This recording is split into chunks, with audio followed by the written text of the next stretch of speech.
Let's all go to the lobby. Let's all go to the lobby. Let's all go to the lobby and have ourselves a drink. All right, with Michaela singing, that means we are back in the lobby bar for the week of August the 25th, 2025. Brian and Michaela here with you. And speaking of singing, Michaela, I was cruising the internet this morning, getting all my tidbits here for the lobby bar, and I came across Mm. a bottle of something that sounded pretty good, and it was called Trisha Yearwood's Peach Summer in a Cup cocktail mix. So Trisha Yearwood's amazing, so I assume that this Peach Summer in a Cup cocktail mix is amazing. So I'm gonna go try to find a bottle of that. But that got me thinking. We've talked about peaches a little bit. We've done some peach bourbon smash kind of things, but I don't think we've paid enough attention to the Noble Peach this summer, and we're running out of weeks to celebrate the peach. So, what do you think? How does a peach margarita sound? Oh my gosh, you're speaking my language. Peach margarita sounds amazing. Peach anything. Look, peaches are great for cocktails because they have that like sumptuous kind of mouthfeel to them. They're kind of like a mango in that they really have this like almost creamy texture to them when you smash them into things and you use like a peach puree. Peaches are great. And fun fact, South Carolina apparently actually grows more peaches than Georgia, which is known for the peach. There you go. I don't know if that's true, but I hear that that is like the claim of fame I to mean, South Carolina it's everywhere. it's true that South Carolina says that. I don't know if it's actually true or I not, don't know if but it's actually true. They say a lot of things, but yeah, we have not done, and it's funny because I was just revisiting one of the peach drinks we made for the Rockford peaches when we covered A League of hmm Their Own. That is a great cocktail. Go back and look that up, everybody, because that's That's a really good cocktail. tasty. Yeah. Yeah, it was tasty and beautiful. It was beautiful. There's just I love peaches. I mean, when they're ripe, there's nothing like them. They're like soft and like I said, they've got this unctuousness that's just really delectable in a cocktail. And if you mix that with like the crisp like tartness of a margarita, that's a match made in heaven right there.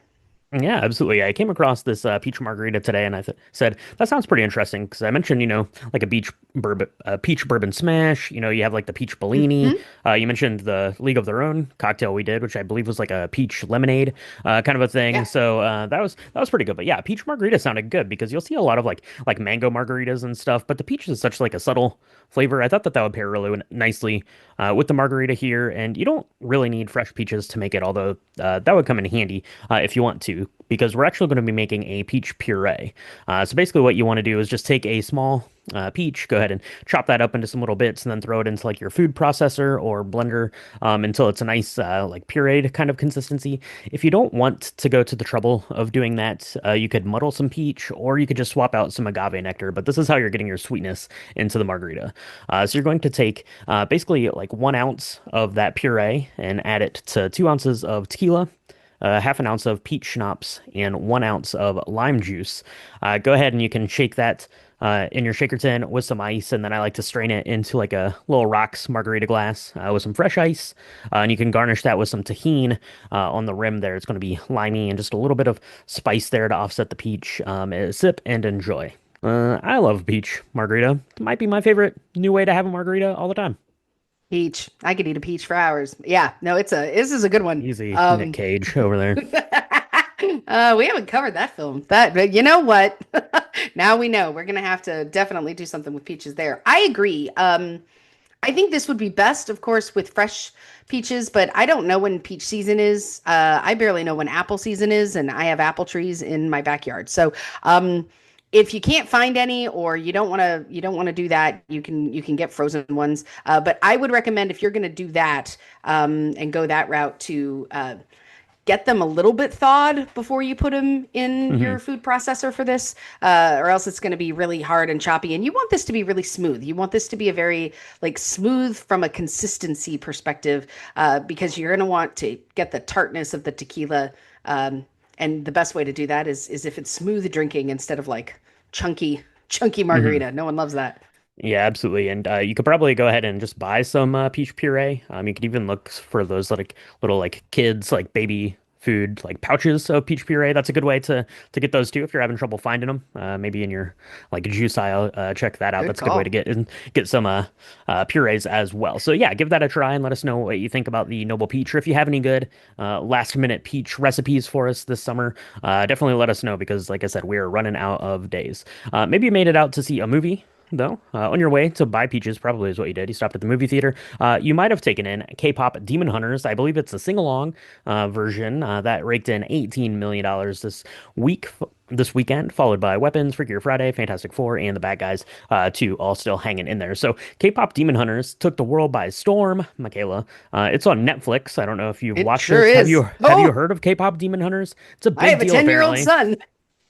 I have a 10-year-old son. That's all we've been doing the last week and a half is taking care of my parents and figuring out how many times we can watch K-pop Demon Hunters. Look, the music is popping. The soundtrack, I mean, this came out of nowhere. I had never this was not on my radar at all. As any listeners know, we look at Box Office Mojo a lot. Hmm. This was not on it. Now I know. When I saw this, I was like, I wonder if it ever made it to the theaters because I certainly didn't see it in the theaters. But Hmm. holy Hmm. moly, yeah, Yeah, yeah, go watch absolutely. it. And It's good. yeah, like I said, I haven't seen it yet. I knew that it's getting a lot of hype. People absolutely love it. I keep seeing like the vinyl releases for it. They have like whole like merch line kind of thing for it now. So K-pop Demon Hunters, big deal. Do I need to see it? I don't know for sure because I feel like the movie release did a couple of things. A, it made $18 million over the weekend, so that's a good little boon for Netflix. But I believe now, according to the Academy, your movie has to be in theaters for like 3 days or something like that. Is that correct? Does that sound right? Does that sound Yep, right? sounds Yeah. right. So maybe we'll see how that shakes out. But yeah, definitely get out and check that out. It is a sing along, so maybe that would be lost on you the first time. If you're a first timer like me, maybe watch it on Netflix and then go see it in the movie theater. I don't know how long it's going to be playing, so check that out. Check out your local listings for more on that, and check out your local listings for what we've got coming this week. We've got a couple of things. The number one thing I'm most interested in here is Caught Stealing. It's Darren Aronofsky is back to direct this thing. It has, of course, Austin Butler. Bad Bunny is in it. That's pretty good. Mm, Liv Schreiber, Vincent D'Onofrio, Matt Smith rocking a crazy mohawk. Caught Stealing yeah. looks pretty fun, Michaela. I don't know if it's going to Oh be any yeah. good, but it's going to be fun. I know that. It's Darren Aronofsky. He's never done anything bad. He's done things that people didn't understand. So Yeah. maybe in that I, way, we're gonna look at it and scratch our heads. I But might not understand Matt Smith's accent through the whole thing, if I'm being yeah, honest. well, maybe not. I mean, I don't know. Like, yeah, I love it. I'm super excited about this movie because I do think that it's gonna be. It already has like the grit and feel of like a Tarantino-esque kind of shtick kind of thing going on, where maybe Hmm. it's going to be non-linear. It definitely seems to be actiony, and I don't remember Darren Aronofsky's doing a lot of actiony stuff. But I'm super excited. I'm super excited about it. It just looks really great. Austin Butler, we need more of him in our lives. It wasn't enough. Elvis was not enough. We need more. Elvis was not enough. Dune has not been enough, and it seems as though him and Zoe Kravitz are going to have some a-okay on-screen chemistry. So we've got that coming out everyone's way. And speaking of things that are amazing, that is, of course, Olivia Colman and Benedict Cumberbatch. They are starring in The Roses, which is a remake of that film, The War of the Roses, which was based on a beloved book. There as well. You have any interest in seeing this remake, Michaela? Of course you do, because it has Oh Olivia yeah. Colman in it. You have to.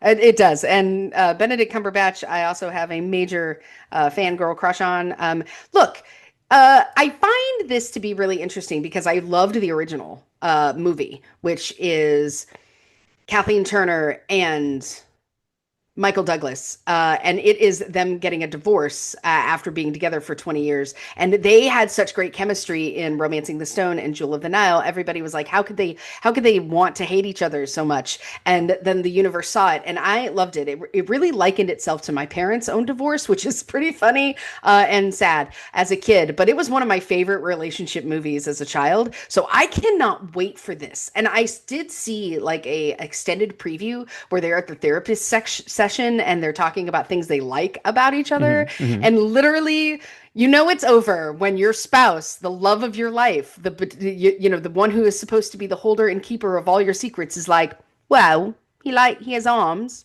I wouldn't like him as much if he didn't have arms. I'm Oh, glad he has arms are arms. He important. can do things for himself. Arms, arms. I like his arms. I like he has them. And it's just like, oh my gosh, it's gonna be so good. I can't wait. That's true, and I have two arms, so let Olivia Colman know that for sure. So we have that coming out, and we do have some breaking news. Michaela put in breaking news alert right here. Patron Matt, friend of the pod, gave me a heads up that Teenage Mutant Ninja Turtles re-release that we saw a couple weeks back now did so well. It actually got a second weekend. I don't know if it's done playing now. That's not the important bit. The important bit is that they have announced that Secret of the Ooze will be back in theaters March 30th for its own 30th anniversary. So definitely going to be going to see that come March. I got That's it awesome. penciled in on my calendar already. So last week, Michaela, we talked about Freaky or Friday. That was pretty good. This week, we're going to be talking about one of I guess the great love story movies of them all. Love story, but definitely one of the great movie themes of all time. We're going to be talking about Mm. that over on the main channel this week and over on Patreon, patreon.com/drink the movies. We have our bonus episode about Freaky Friday. We are still hard at work trying to find time for our hangout, so stay tuned over there on Patreon for more information on that. So, Michaela, we have peaches to pick. Apparently, you have apples in your yard. I didn't even know that. So, let's go get some peaches. Let's make a peach margarita. Let's make a plan to go see Caught Stealing. And I'm going to go watch K-pop Demon Hunters, I guess. I have to. Yeah, you I do. need You to. do. All right. Well, I'm going to do that, and we'll talk to everyone next week in the lobby bar.